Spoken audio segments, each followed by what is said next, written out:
I would argue this week, and people are pushing back. I said, you can mark it down.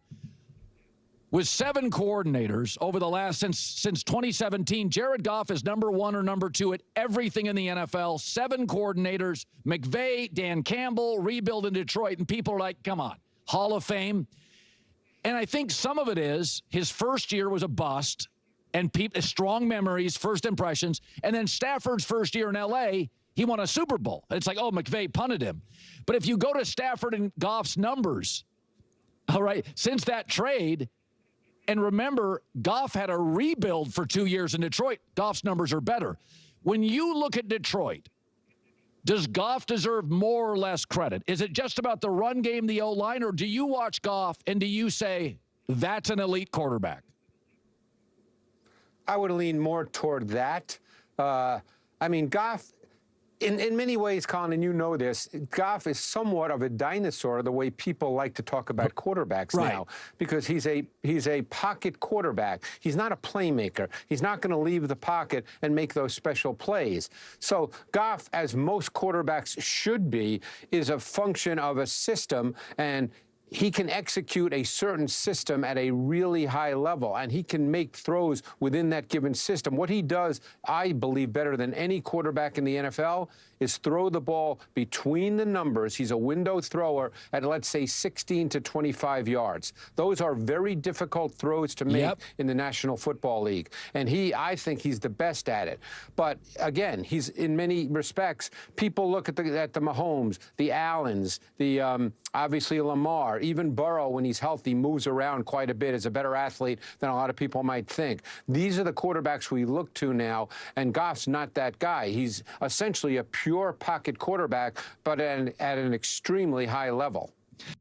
Yeah, I think the one thing that I disagree with Greg Cosell is when he says he's not a playmaker. I know what he means. He means like in the I don't know if it would be considered traditional or in the non-traditional sense, but of like the Mahomes and Josh Allen-esque, where you're scrambling around. And I'd say that Jared Goff is an elite playmaker from the pocket, with the throws that he makes, right? Like he is a playmaker. You can be a playmaker from the pocket.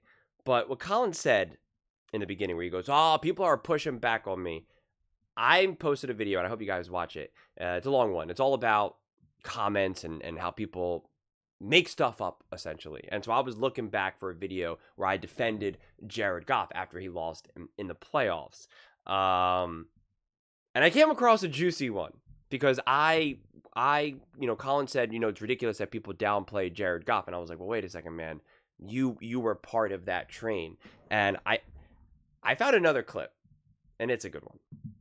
So I had shown you the clip where Colin, is, I don't know if Jared Goff is the guy. Sean McVay moved on from him and all that type of stuff. But I didn't play you what I said after.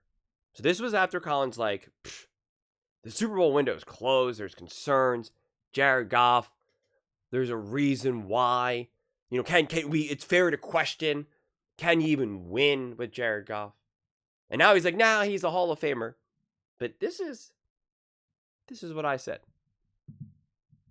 First off, what is this? Just like pile on Jared Goff? I mean, like right now, they're going to have real questions about Jared Goff and doubts and Sean McVay and...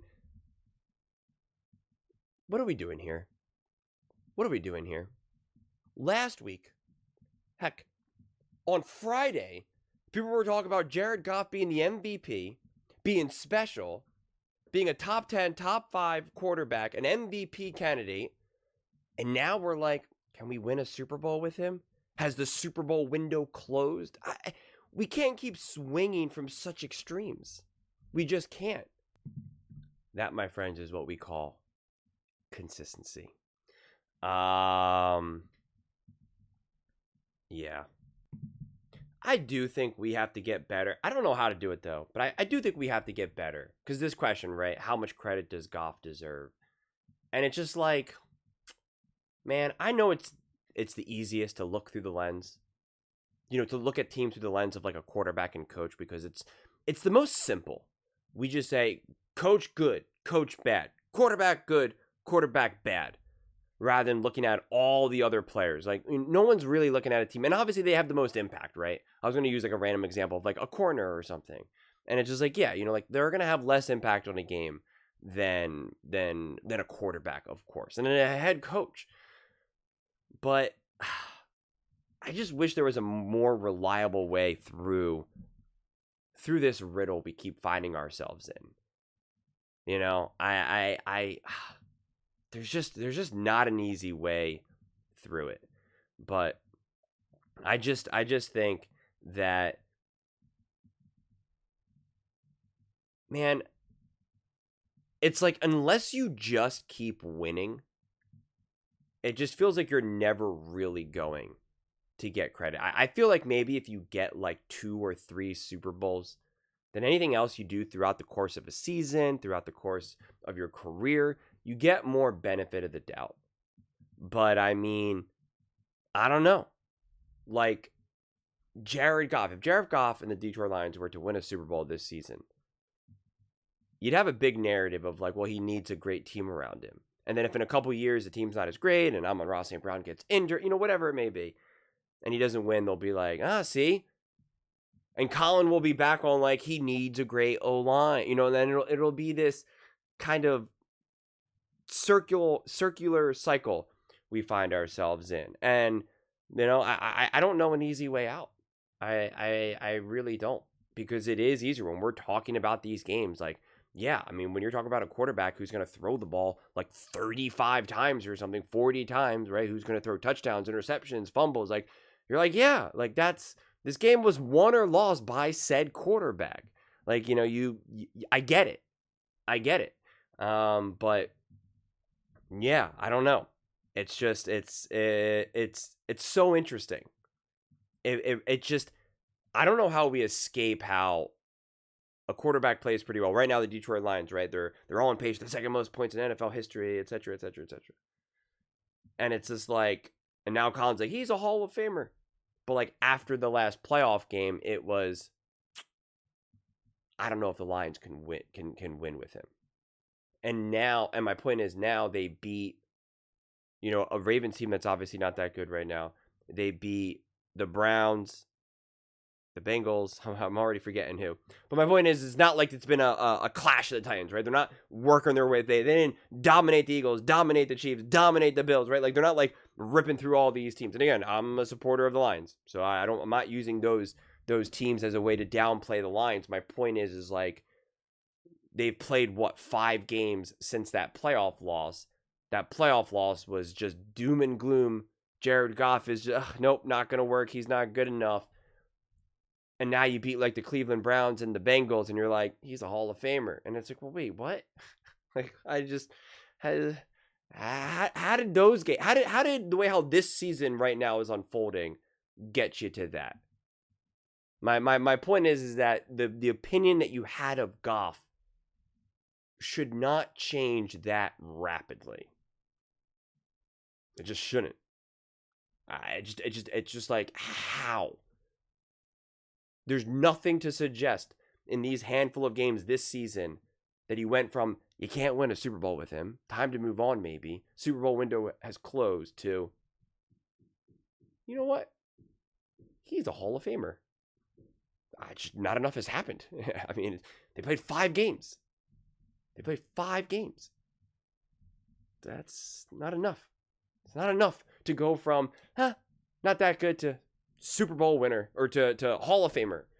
So, that's why I always preach, like, we all got to chill. We all got to take things slow. We all just got to take a beat. Which is why after that playoff game, I was like, everyone relax. Yes, it wasn't Jared Goff's perfect game. He made some mistakes. The team as a whole made some mistakes, et cetera, et cetera, et cetera. But this single game isn't the defining factor of who Jared Goff is.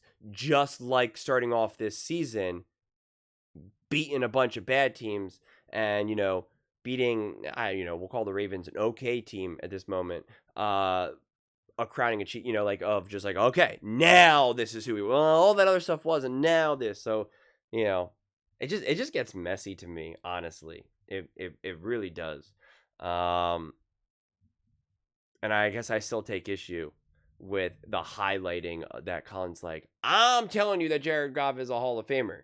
And people are pushing back. And it's like, well, again, like 6 games ago, you were ready to bury the guy.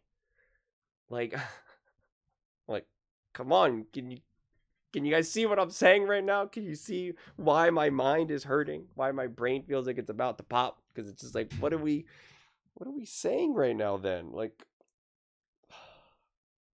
and a part of me is envious. Because I made this whole video, and like I said, I really do hope you check it out. It's a long one. And it's all about like the various comments that people say and how flawed they are. Like I think it's pretty interesting. I think it's an interesting conversation. And like I said, I use some Jared Goff. I use another Jared Goff clip as well in it. And a part of me is envious because I'm like, man, since I am pretty consistent with my takes and how I view things, if I actually was just moment to moment, preserve the moment, just whatever I saw right in front of me, in a lot of ways, it would be really easy. You watch the Detroit Lions playoff game and they lose, and you're like, oh, they're just not good enough. Jared Goff's not good enough. He's just not good enough. And then they lose their coordinators. They're not going to be good. They're not going to be good. They lose the Packers. You're like, yep, they're not good. And then they win a couple games, and you're like, this is the best team in the NFL. Jared Goff's a Hall of Famer. They're amazing. Patrick Mahomes leading into the Super Bowl. Hey, he's the GOAT. They're going to three-peat. They're amazing. They lose. They get dominated. Guys, dynasty's over. Patrick Mahomes, it's over. Josh Allen's best quarterback. He's the MVP. Let's go, let's go. Then the Baltimore Ravens versus the Buffalo Bills. In the first 3 quarters, Lamar Jackson, baby, MVP. Baltimore Ravens, best team. 4th quarter comes around. Nah, I'm just kidding. Josh Allen, MVP. Buffalo Bills, the best team in the NFL. No one can stop them. They lose to the Patriots. I don't know, man. This Buffalo Bills team just doesn't seem to have it. Philadelphia Eagles, undefeated. Let's go. Unstoppable. Jalen Hurts, Super Bowl MVP. They lose a game. No, not good. They're not good. They're not going to make the playoffs. And it's just like, that's the extreme that and it's like, and I see it all over. I see it in the comment section. I see it all over TV. I see it everywhere. And I'm just like, it's just such extreme whiplash. And again, a part of me is like, it's hard for me to identify with that because it's just not how I consume. It's not how I perceive. It's not how I break down and analyze and contextualize things.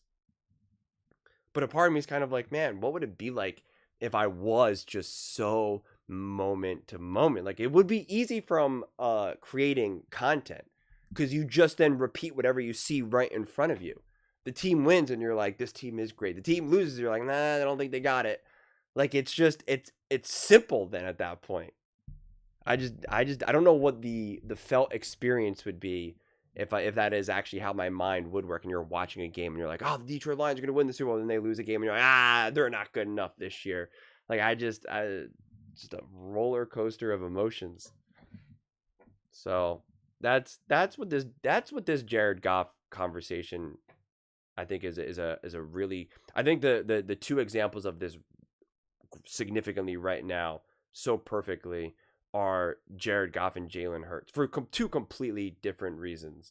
But Colin is the one that has inserted Jared Goff into that part because of him saying, hey, he's a Hall of Famer, he's this or that, and then Colin just being like, I'm telling you guys all this, you don't want to believe it. And it's like, well, it didn't seem like you did either 6 games ago, 5 games ago, 4 games ago, but whenever they just lost to the Packers, right? So like 4 games ago, he didn't even think it. And now 4 games later, or 3 games later, whatever the heck the math is, you're like, wait, what?